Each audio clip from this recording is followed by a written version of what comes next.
In a sleepy seaside village nestled between the cliffs and the tide, lanterns were more than light.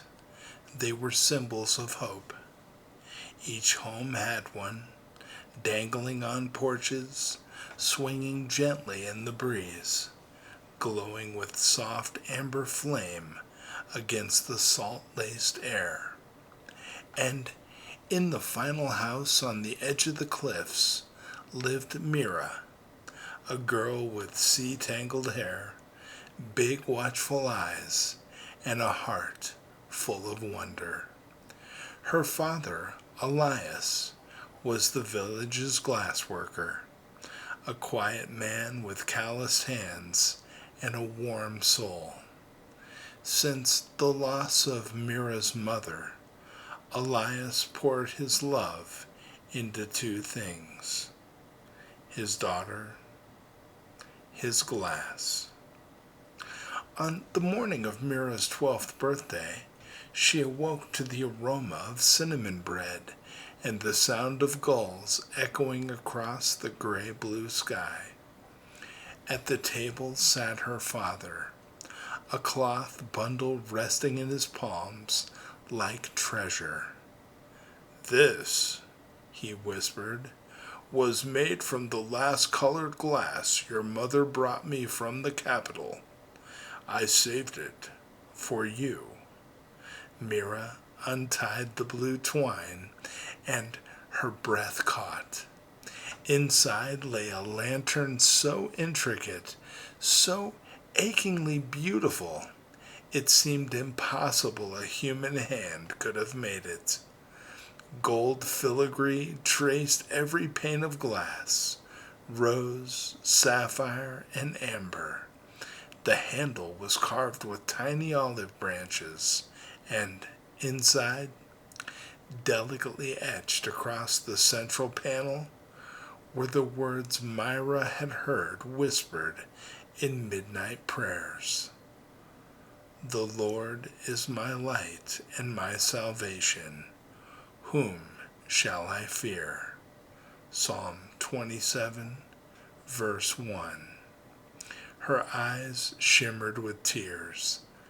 "Papa, it's perfect." He pressed the lantern into her hands, voice low and steady. "This light, it's not just from a candle. It is from God. Take it with you into the dark. Let it remind you, even when I'm not here, He is." That evening, Myra walked along the cliff path, lantern swinging gently from her fingers. The sun was melting into the ocean like fire sinking into ink. A gentle breeze became a gust, then a roar. "Hold tight," she whispered, but her grip slipped. The lantern tore from her hand and sailed through the air, spinning, sparkling, crash. The sound echoed like thunder as it shattered on the jagged rocks below. For a moment, everything stopped, even the sea. She dropped to her knees, heart pounding, breath thin.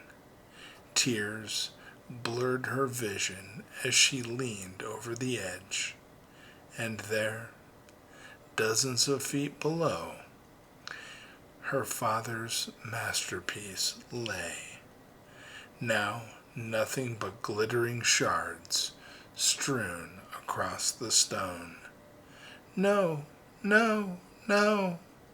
What have I done?" She held the empty wooden handle in trembling hands. "I've broken what he loved. I've broken what he made for me." Myra walked home as the sky darkened.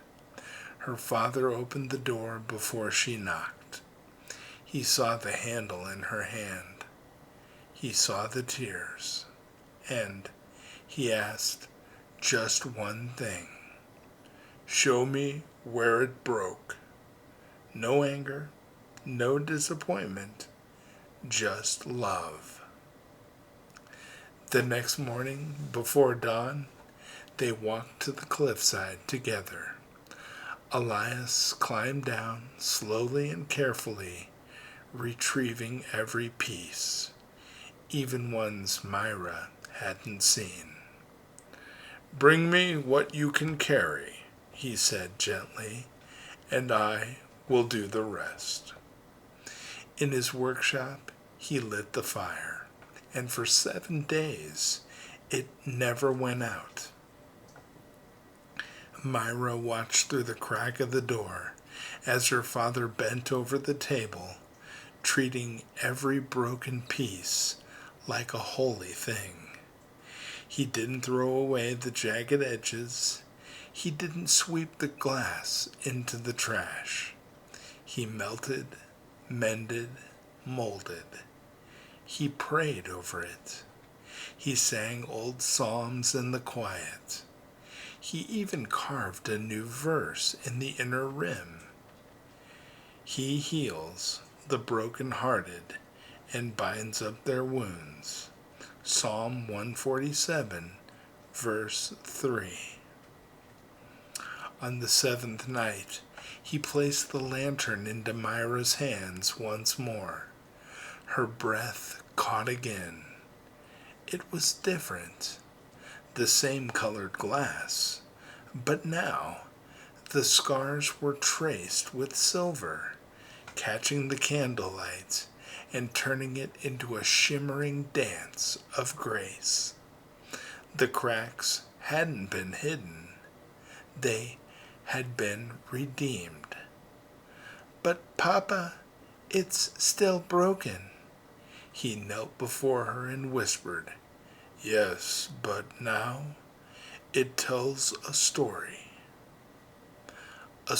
of redemption, a story of light that shines not in spite of the cracks, but through them. You are not ruined by what broke you. You are remade by the one who restores. And, friends, we all drop the lantern. We all fall. Every single one of us messes up at one time or another. And we all think we've destroyed the thing that made us lovable. But in God's hands, the broken parts are not tossed aside.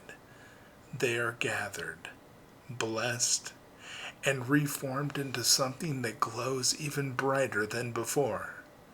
Because grace doesn't erase your past, it transforms it into a testimony.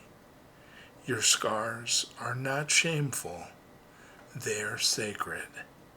And through them, God's light shines best. I believe in you.